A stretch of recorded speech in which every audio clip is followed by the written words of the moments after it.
Good afternoon and cheers. Welcome to another month. I can't believe it's September. I wanted to introduce the folklore theme that I'm going to be working with for this month here on Weekly Spark. And in case you're new here, I decided to pick an animal for each month, partially inspired by a pile of books in my bookshelf that I hadn't read yet, with all different animal themes with folklore and history and ecology and things like that. So the theme this month is the fox. There is a video that I have already filmed that mentions I don't know if I've posted it yet. I don't know which one comes first, but I've mentioned 3 different books that I'm going to be trying to read. I've started one of them. They were the books on the shelf that inspired this theme. But I have to give a shout out to this book.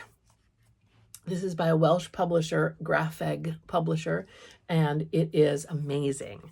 Grapheg.com is their website. I don't know if this is available in the States. I did get it on a trip to Wales with my family a few years back, but it's an amazing look at the fox, both in urban and rural environments in the UK, as well as fox hunting, as well as mythology.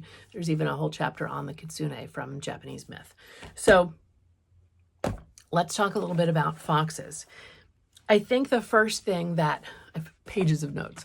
I think the first thing that comes to mind is the fact that they're so often thought of as cunning or as wily.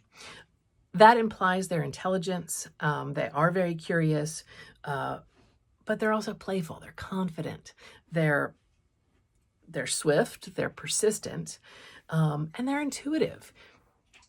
It's interesting to me that so often there is a contrast set up around foxes, that they're destructive, they'll eat the hens in the hen house, but they're also creative. They're bold, but they're timid. They're defensive, but they're very adaptable, as we see when we see foxes in urban environments. And I say to that, sure, I mean, they're omnivores. They're going to eat whatever they can. They'll eat grubs, they'll eat bugs. Of course they'll eat chicken. That's delicious. But they're vilified as pests, but they're also going to eat the voles and the moles and the rabbits that are destroying crops. So kind of farmers can paint them in broad strokes with different associations. They're often associated in mythology with the trickster. In ancient Sumer, they were associated with the god Enki. It was said that he ate poisonous plants, and the fox was able to revive him. I don't have more details than that. They were associated with Dionysus. Dionysus protects the grapevines from little foxes. Well, then you go the fox and the grapes. That's a classic Aesop's fable, if you remember that one. In the medieval era, there was Reynard the Fox, and he was very, very crafty, and it was actually, his stories were satirical stories.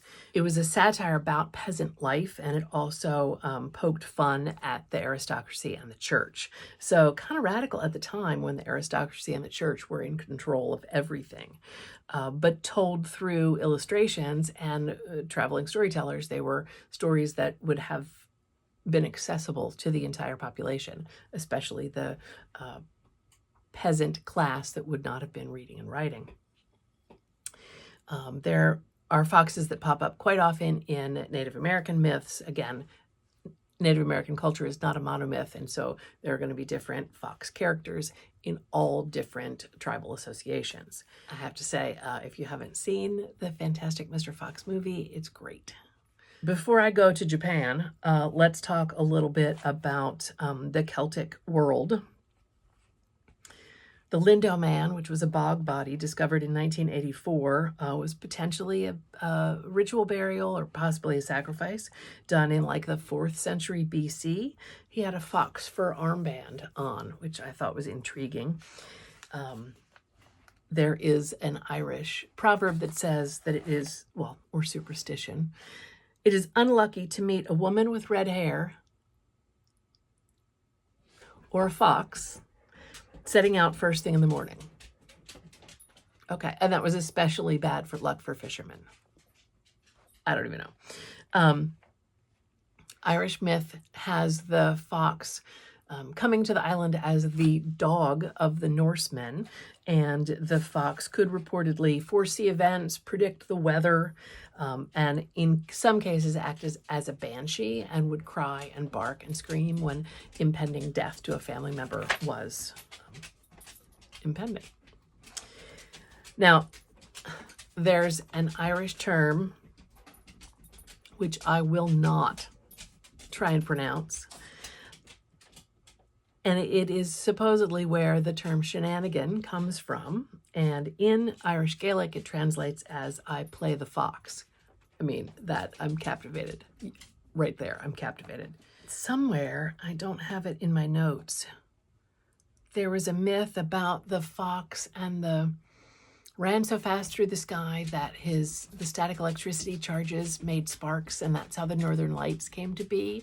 I've done a page about that before, that's why I vaguely remember that one. The fox is the smallest member of the canine family, and unlike its relatives, the dogs and the wolves, the fox is not a pack animal, has very acute hearing, is nocturnal, and male and female foxes are called dogs and vixens. Fox hunting was banned in Scotland in 2002, and in England and Wales it was banned in 2005, although sadly it is still legal in Ireland. And that brings to mind the beagles, the hunt, the white pants and the red coats and the hunting horn and the pack of men on horseback with their hunting dogs chasing the fox. Whoa, that poor fox. Whoa, how terrible. So the fox in Asia, China and Japan, is where most of my reference information was coming from, so I didn't look into Korea or other Asian nations, other cultures. Fox often takes a human form as a very beautiful woman, sometimes said to cause trouble or bring disaster, but definitely fits that archetype of being a shapeshifter, of an illusionist, of a trickster in some ways. Can bring good fortune, and if honored and respected, can definitely bring good fortune. In Japan, foxes are associated with the god Inari, who was the rice deity, and fox spirits are said to be messengers between the worlds, as well as they compound that elixir of life that is, so elusive. In China, spirits of the dead can dwell in a fox. Foxes are a symbol of longevity. But then in Japan, one famous fox is called the Kitsune. The Kitsune is a shapeshifter, can change into the form of a beautiful woman, often has multiple tails, and is probably well known because there are Pokemon that are Kitsune. I'm not up on my Pokemon, but I think Vulpix is a many-tailed fox. So it's nice to see some of the original lore translating into pop culture. I'm going to end on one myth that I found from the Inuit culture of Native American, Pacific Northwest, Alaska, that region, which I just found so striking because of its parallels with Celtic myth. So hear this, and then you'll see where I'm going. There's a lone hunter. He comes home from hunting, and someone has been tending to his house. So the next day when he leaves, he doesn't leave. He hides in the bushes and spies a fox entering his house. He thinks the fox is going to steal the food, so he busts back into his house and finds a beautiful woman who says, "I'm your wife. I've been caring for you. Let us live together." So things are going very well until he complains about a strong smell in the house, on his wife. The story didn't go into detail there. Well, she's like, "That's me, and now I'm leaving." And in the middle of the night that night, she snuck out and left and did not return because she had been offended.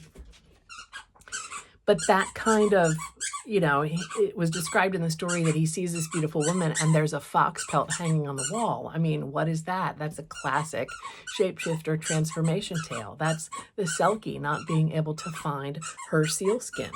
So I just thought that was really, really wild. I'm fascinated with urban foxes as well. I've had some friends, both some acquaintances in the UK and a friend in Arlington, Virginia, and they've had foxes that live in their backyard, like under their garden shed. And they've worked to kind of coordinate things with the dog so that the dog doesn't harass the foxes. And just footage of watching the fox kits play in their backyard just is the most magical, enchanting thing. So I'm not exactly sure what's going to be my inspiration with this. Not for nothing, I'm starting to think about fall autumnal colors, and the fox really plays well into that. So we're going to see where it takes me, but I am looking forward to reading some of the books that I did mention in the other video. And if that's not posted yet, it'll be posted soon. So please, I invite you to subscribe, give this video a thumbs up, stay tuned to see more art journaling pages over the month of September that are inspired by the intelligent, intuitive, playful, cunning fox. Thanks for tuning in. I'll see you again later this week or next week.